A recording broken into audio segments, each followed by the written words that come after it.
ce chemin-là, je répète, c'était pas réfléchi, c'était pas volontaire, enfin, c'était instinctif. Ça a été ma survie à moi.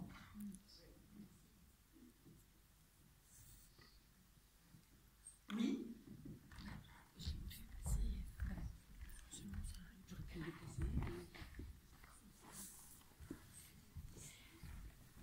C'est une œuvre collective, donc écrite, esthétique, intime. Et donc, dans la notion d'œuvre, il y a une notion de propriété. Donc, c'est une œuvre qui appartient à Christelle Chabert, qui appartient.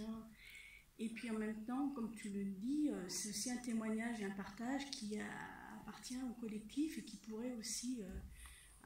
Il y a des clés pour certaines personnes qui ne sont pas bien, qui sont malades. Et donc, du coup, je me dis, quel est le devenir de cette œuvre? Parce que finalement, elle pourrait peut-être tellement apporter à certains.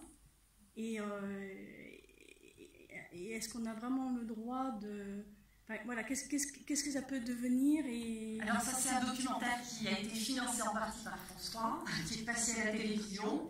Voilà, le devenir de l'œuvre, malheureusement, il a été, certains d'ailleurs dans la salle l'ont vu en direct à la télévision, certains l'ont vu ensuite quand on pouvait le télécharger, enfin, mais c'était pour une durée limitée, parce qu'on ne peut pas tout avoir perpétuellement. Ceci dit, il existe un DVD. Je ne sais pas encore quelles sont, en ce qui concerne les possibilités de diffusion. Je vais me renseigner, mais on a déjà la chance qu'il y ait quelques cinémas qui acceptent, enfin en tout cas le Renoir qui a accepté de le diffuser, de le montrer. Après, je dirais que, bon, comme tu dis, ça peut aider les gens en recherche sur l'écriture. Le bouche-à-oreille est un très bon chemin. Puis vous pouvez lire la mammographie d'Anne Poiré, je ne vais pas vous faire de la pub, mais c'est un livre. Alors j'ai lu aujourd'hui un message que j'ai mis sur mon blog. Ça m'a beaucoup touché. Quelqu'un qui a acheté le livre cet été, qui l'a terminé, enfin, qui m'a écrit aujourd'hui, en me disant « Ah, mais vous êtes aux antipodes de ce que je suis. Moi, je ne raconte rien à personne. » Enfin, j'ai trouvé que c'était extraordinaire qu'elle arrive à m'écrire pour me dire ça, et en me disant « Mais finalement, avoir lu votre livre me fait poser des questions, et je crois que j'ai besoin de témoigner ce que j'ai vécu. Je ne connais rien de sa vie, c'est plus extraordinaire, mais cette personne a des choses à dire, visiblement. » Et alors ça, j'en ai eu vraiment conscience à l'époque, quand j'envoyais ces mails vraiment pulsionnels, instinctifs, laissant filer des fautes d'orthographe, j'ai eu des réponses très nombreuses. C'est-à-dire que ça décomplexait les gens qui recevaient ces messages, ça permettait vraiment d'être dans une communication, dans un partage, et un partage au long cours, en ce sens que je crois qu'il y a des liens qui sont tissés au-delà de ce qui a été vécu simplement pendant 3 semaines et demie en 2005. Voilà. Aujourd'hui, c'est toujours vrai. Ça a pu créer des cassures aussi, des gens qui ont pu être là qui ne sont pas là, peut-être aussi parce qu'ils ont reçu ces mails à l'époque et qui n'ont pas supporté ma façon franche, directe de m'exprimer, sans doute. Peut-être encore un point, quelqu'un m'a demandé si j'en avais voulu au radiologue de l'époque. Alors, à l'époque, je n'ai pas bien réagi, c'est peut-être aussi très bien, pour cette raison, le fait que le livre ne paraisse que 10 ans après, ça m'a permis, c'est-à-dire de la distance. Ça me permet de ne pas être dans quelque chose complètement à chaud, d'être pas seulement de l'humour, mais effectivement de la distance. En même temps, ce qui me paraît important, c'est que depuis que le livre est sorti, j'ai eu beaucoup de retours. Alors je pense qu'il est très important de se faire suivre. Les mammographies sont importantes, il faut le faire. Donc on n'allait pas interpréter mon livre dans un sens inverse. En revanche, affoler les femmes de façon trop directe, sans nuance, sans simplement dire qu'il y a des examens à faire, mais en parlant tout de suite d'opération, en parlant tout de suite de cancer, ça me paraît peut-être maladroit. J'en ai encore eu un témoignage samedi lors du vernissage à la Galerie des Arts, 2 femmes qui m'ont raconté encore un épisode. C'est vrai qu'en termes de psychologie, malgré tout, ce n'est pas uniquement l'objet du film, mais je crois qu'il y a quand même des progrès à faire. C'est un message que j'aimerais faire passer quand même, un petit peu. Oui.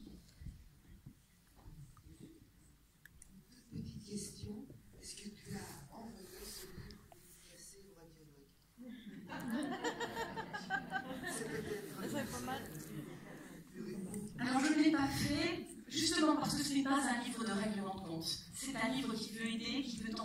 humain, qui veut montrer qu'on peut dédramatiser. Enfin, c'est un livre positif. Il y a des gens qui ne l'achètent pas parce qu'ils ont peur du mot, hein. Ils voient la mammographie, donc cancer, donc il ne faut surtout pas même l'acheter, même pas le... Mais en réalité, je n'ai pas envie de régler des comptes. J'ai envie d'aider des gens qui ont peur, qui n'ont pas les mots pour le dire. Enfin, j'ai envie de, pourquoi pas, mettre un peu d'humour dans des moments qui peuvent paraître extrêmement douloureux. Donc, je ne veux pas régler des comptes, vraiment. Ceci dit, je peux terminer. Je crois, parce que c'était il y a plus de 10 ans, et qu'entre-temps, vous vous en doutez, j'ai changé de radiologue. Je crois que ce monsieur est passé à un moment donné où je vendais ses livres devant la table où je me trouvais. Je vais essayer de donner le moins de détails possible, parce que ça se passe quand même un petit peu dans la région. Et qui a négligemment repoussé le livre.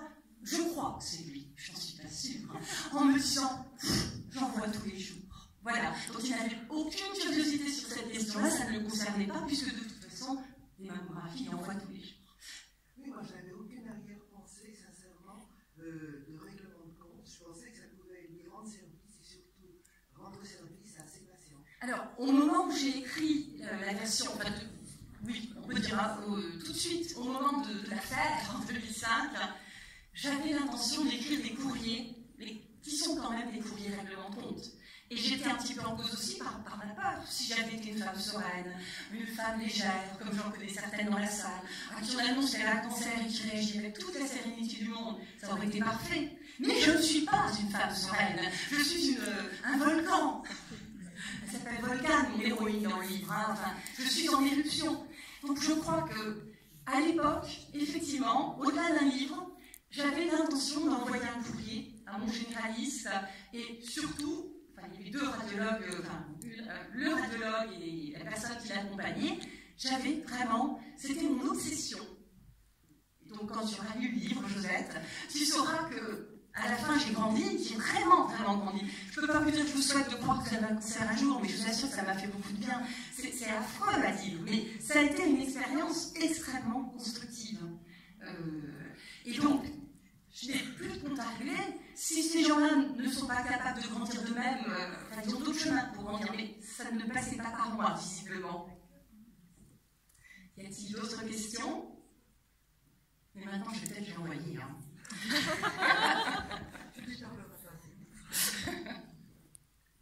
Écoutez, je crois qu'on va peut-être vous libérer. En tout cas, merci beaucoup pour votre faconde. Et je me demande quand vous avez le temps, puisque vous écrivez des romans, vous écrivez des films, etc. Je peux encore... Je vous en mets encore 2 minutes parce que j'ai oublié quand même. Alors, je parle de romans. Mes prochains textes publiés parleront de la migration, ça fait partie des thématiques. Je voudrais faire de la publicité pour une soirée qui va avoir lieu au Renoir très bientôt. Je ne sais plus la date par contre, le 28 ? 27 septembre. Merci. Le 27 septembre, il y a une association qui s'appelle SOS Méditerranée avec un bateau qui est en Méditerranée qui fait du sauvetage, l'Aquarius. Venez à cette soirée, il y a des tas d'autres soirées venir au Renoir, mais ça vaut le coup de vous déplacer. Avant, je l'oublie, c'est le soir à 20h. Oui, à 20h30. À 20h30, voilà. Je vais aussi avec mon 20h, 20h30. Et par ailleurs, donc, si vous souhaitez, vous avez vu quelques images de l'atelier, ne venez pas à l'atelier, mais voir nos œuvres de plus près. Il y a une exposition à la Galerie des Arts jusqu'à la mi-octobre, dans la rue de la Poste à Roanne, une nouvelle galerie. Il y a un salon du livre. Ils sont où ceux du salon du livre? On me donnait la date, j'avais une feuille, mais c'est quand? Le 31 et le 1er octobre, non?